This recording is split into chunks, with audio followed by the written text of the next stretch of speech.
Thank you. That's the conclusion of my presentation. And now we are open to the chat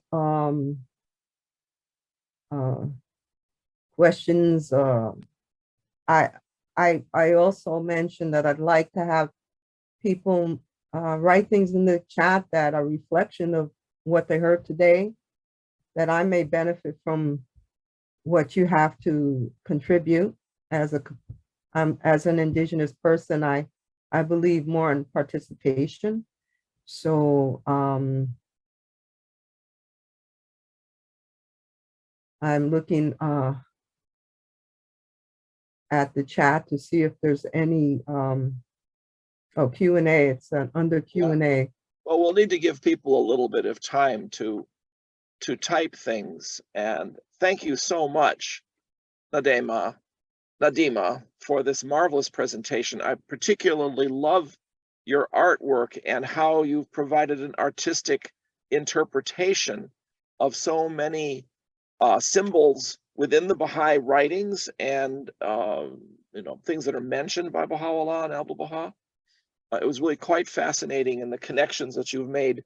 Especially, I love the fishing boat with the fish and the shape of the boat and everything. It's fascinating to see how you can combine these together to produce some beautiful art. And I really want to thank you very much for that. We do have a Q&A and we have a chat. Some people have been raising their hands. There's no reason to raise your hand because it's too difficult for us to find your microphone and camera and turn it on. So don't raise your hand. Put your questions in the Q&A, and if you have comments or ideas about the presentation, put them in the chat. We'll be keeping an eye on both of them, and we will be able to share all the chat comments with Nadema after the presentation as well. We already have, I see, 5 Q&As, and one person asks about Frida Kahlo and her imagery, which struck him as similar to much of your work. And I was wondering what familiarity you have with Frida Kahlo. That was the question. Well, of course, I know about Frida Kahlo. She's one of my favorite artists. I actually have images of her artwork in my home. And I actually did a piece of art, a tribute to Frida.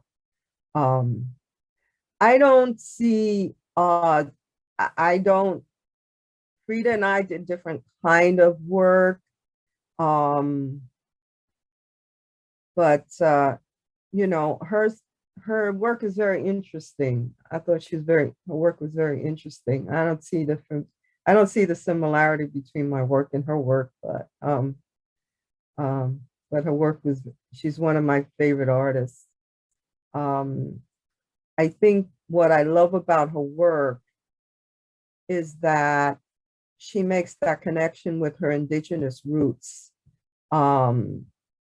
She references her beliefs, her indigenous roots. And I remember seeing this one painting of hers with a deer and a parrot. And they're both very sacred in indigenous tradition. I don't know if she knew it or not, but because she was pretty middle-class Mexican, but she did have indigenous roots. So, correct me if I'm wrong, was the greatest holy Abdu'l-Baha's sister or Baha'u'llah's sister? Abdu'l-Baha's sister, yes. Okay, that was an error. Person's question. And yeah. Then correct me. Yeah. I meant to say Abdu'l-Baha's sister. Right, Baha'u'llah's daughter. Right. I didn't even notice that one. Didn't even notice that. You know what? I knew it was his daughter. I knew he was Baha'u'llah's daughter. I don't know why I said sister. It's a slip of the tongue. It was a slip. Yeah, the person asked whether you could comment at all on the Tablet of the Wondrous Maiden. I think Michael Sowers Yeah, referenced it in the book. yeah. I think that if you should read I Beheld a Maiden, that will, he does a much better job than I would to comment on the wondrous maiden, other than she appeared to Bahá'u'lláh. They say she was Fatima. I don't know. It's something, that I'm not sure about, but if it was, it was, Yeah, the one thing you hadn't mentioned much about was the role of the Maid of Heaven, Yeah. which is one of the most obvious divine feminine images in the Baha'i writings. I didn't mention it this talk, but I did mention it in the first talk. That's why I didn't mention it in this talk. That's right. That's right. The Baha'is Las Cruces says, beautiful presentation, and thank you for mentioning our beloved departed brother. It is fitting to remember him with this talk. And I think that's very true as well. I share my sense of sadness with everyone and shock when I heard about his passing. Oh, that's so funny. Which one? Which one are you referring to? My Puerto Rican mestizo son rose from his chambers downstairs during the closing music to join me when he spotted some of your art. He sent a respectful message to Nadema, you are not the harbinger of death. You are the harbinger of life. Yeah, that's just the point, Yes, I was indeed. glad somebody got up and danced. I would have loved to. Matthew Forrest, I never realized that there were so many symbols of the feminine. Learning more about the feminine is so wonderfully fulfilling in our mind. As I am a woman and I am pregnant, so beautiful the sacred door and our birth right as a woman. Absolutely. Marvelous. Yeah. And Diana Hope, farther up, I enjoyed hearing all the parallels of the feminine to the Baha'i writings. That was very nice as well. Yeah. And Diana Hope also asks you farther down, how did your curiosity about this subject begin? Because it started a number of years ago. If you had seen my first presentation, then you would know that I have this really personal relation with Gonansin, also known by the Catholics as the Virgin of Guadalupe, but as an indigenous divine feminine. She came into my life. They call you, they come into your consciousness. And that was the beginning for me. It opened up the door into the divine feminine. And I did a lot of studying of the divine feminine. And then when I went back to the writings and I started reading them, it was like the study of the divine feminine kind of unlocked the codes, the coded language in the faith. It was unlocked for me. And so,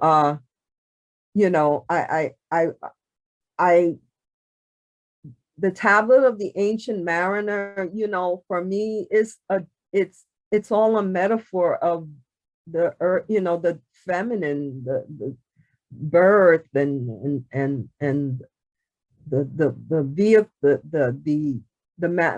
mariner Maria, it's the ocean, the ancient mariner is the ocean, so the tablet of the ancient mariner is about the divine feminine.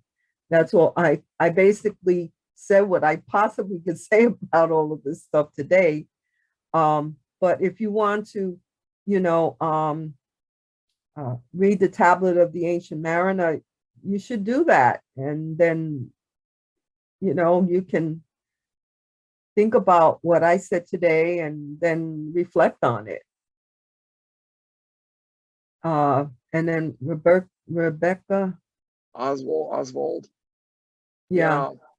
Which is a very kind comment about the importance of this as making it a Netflix movie out of your two presentations, which is a cool idea, actually. Okay.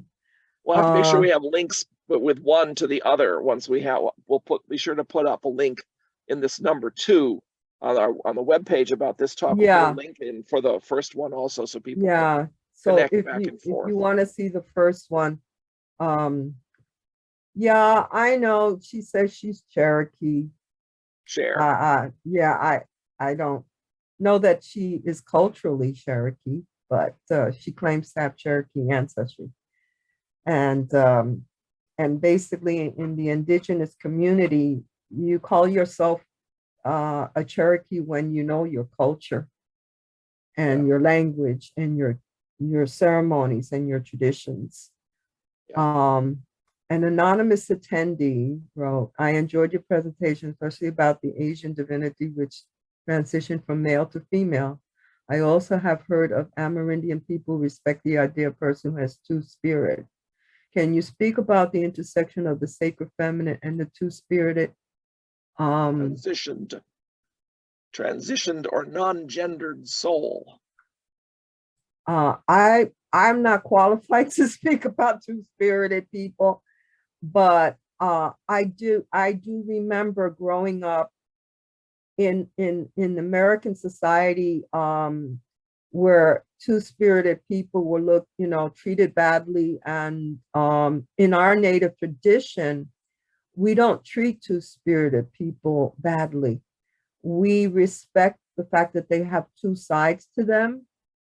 And I remember one time I was visiting my uncle and aunt on the Standing Rock Sioux Reservation, and there was this little man, little grandpa, we can't mention his name because he's passed on. And he took me to a powwow, and there was a man there who was a gay man. And he said, you see him?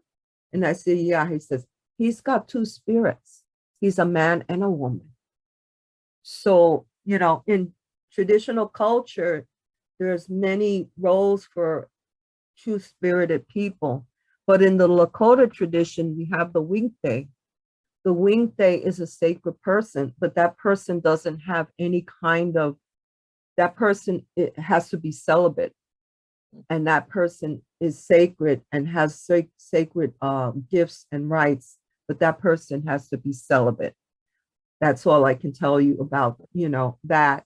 And it makes sense, to me, because you have to, when you have those gifts, you have to put all your energy in those gifts and not be distracted. Sure. Yeah. Hello, and deeply appreciate for this teacher and blessed husband to Karina, who is carrying our little blessing in her sacred vessel. First pregnancy. Okay. That's wonderful. Yeah. And just remember, if the baby falls, don't panic. I remember when my son fell, we ran to the hospital and the doctor said, this is your first baby. We said, yeah, this is go home. Well, I have a question for you, since we don't have any more here. Perhaps we will get some more in a moment. Could you tell us the story of where you get the name Winyan Luta? Is there a story that can be told? Yes, there's a story. I was visiting my uncle on the Standing Rock Sioux Reservation. It was Thanksgiving. He invited this elder who's a spiritual man. We call him Lala, grandfather. So I remember Lala, looked at my hands and he said, oh, na pewashte. And because I'm an artist, that I had good hands. And I said to myself, oh, I wonder if they give me a naming ceremony, will they give me that name? I'm thinking they're going to give me that name. But in fact, they gave me a naming ceremony and they didn't give me that name. They gave me the name of Winyan Luta, which is Luta's a sacred red. And in English, it can't be translated properly. So I started just using the literal translation in Lakota. So it was like Luta, Winyan Luta. And I said, wow, that's amazing, because red is the east, red is the morning star, it's the indigenous people, in the Cherokee tradition, it's life. It's also warriorship. And I was like amazed. And also because on my Cherokee side, the Cherokee grandmothers give the names. And my Cherokee grandmother gave me the name Red Earth. So it was really interesting that on both ends, I was the name, the color was red. And so that's who I am. I'm Red Earth. And I'm Holy Red Woman, or Winyan Luta, woman holy red, because I'm not a holy woman. So if I translate into English, it would come out like a holy red woman, and then people would think I'd be a holy woman, and I'm not. So very good. Thank you for that. That's a marvelous story, and it gives us a further insight into where you're coming from, really, because this obviously is very important to your identity and your understanding and approach to the world. Yeah. And so I honor that you have these names. Thank you. Really quite I have to live up to them too. Yeah, of course. And the last anonymous attendee wrote something about the C-section. You know, the question is, how might you comfort a woman who grieves that her only child was born by C-section, not through the sacred gate of the natural passage, which is a legitimate sorrow, even beside the joy in her child? Gee, you know, that is something that I think about a lot. You know, that is something that my son was born naturally, but my brother's children were both born C-section.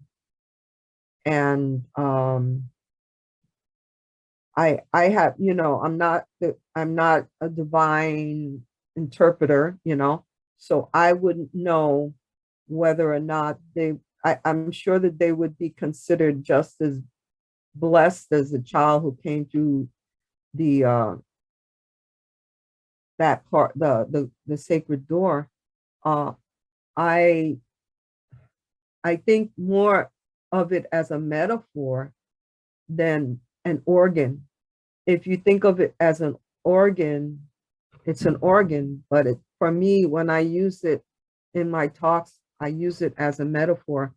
I one time I told someone, they were trying to interpret my work, and I said, I don't paint organs, I paint metaphors. So what I'm talking about is a metaphor.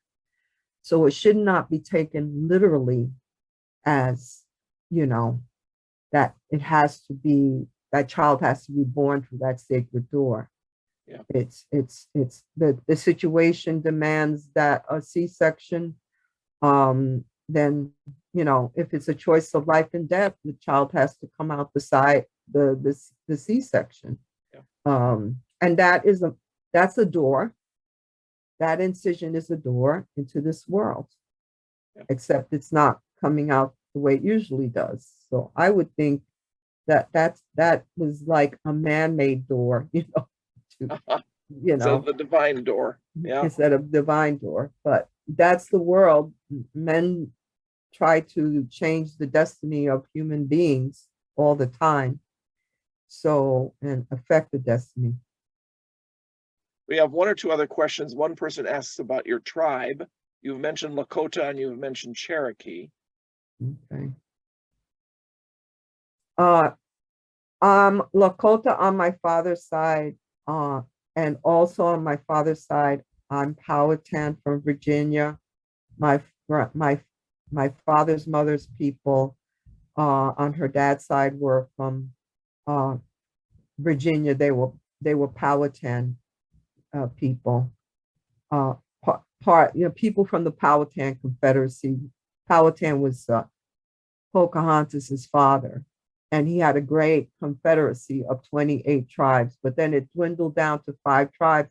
And there's been so much intermarriage between the 5 tribes. It's really hard to say whether you're Pamunkey or Chickahominy or Nansemond or, the other, one of the others. So I just use Powhatan.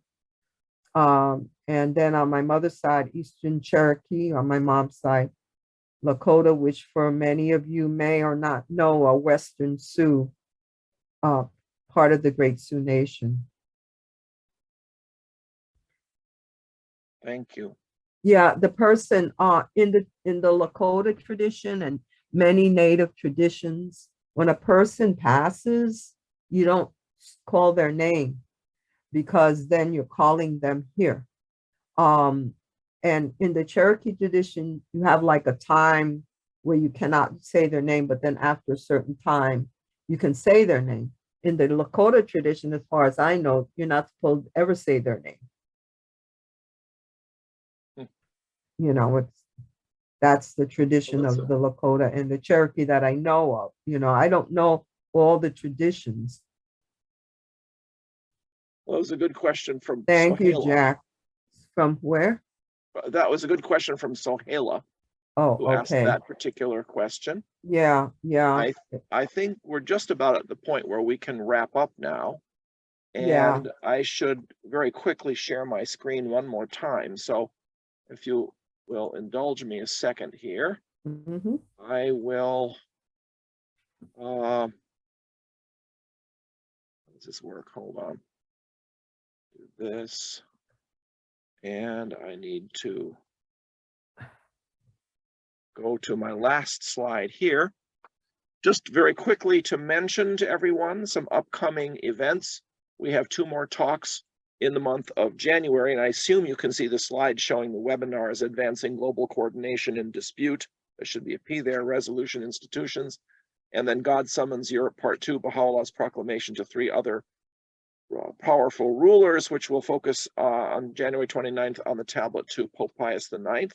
We also have 3 courses coming up, starting on the 18th of January, God Summons Europe Part 2, which is related to Sharok Monjozeb's talk on the 29th.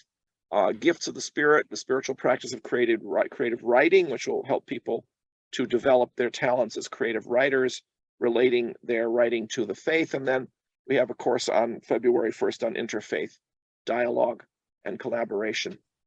So Nadema, again, I want to thank you very, very much for this marvelous presentation. It's been very, very illuminating. We've had a very good conversation with people afterwards about it. And we will, of course, have this up on our YouTube channel within probably 24 to 48 hours. And the link will be available on our main page when you go click on webinars. You'll be able to click through to the information about this particular talk. And we'll also, of course, put up there a link to the first talk as well. Thank you, everyone, for joining the Wilmette Institute's webinar series today. We hope you will share some of these ideas and the information that you've heard in conversations with others, and please tell others about this webcast. We look forward to seeing you again at a future webinar. Goodbye.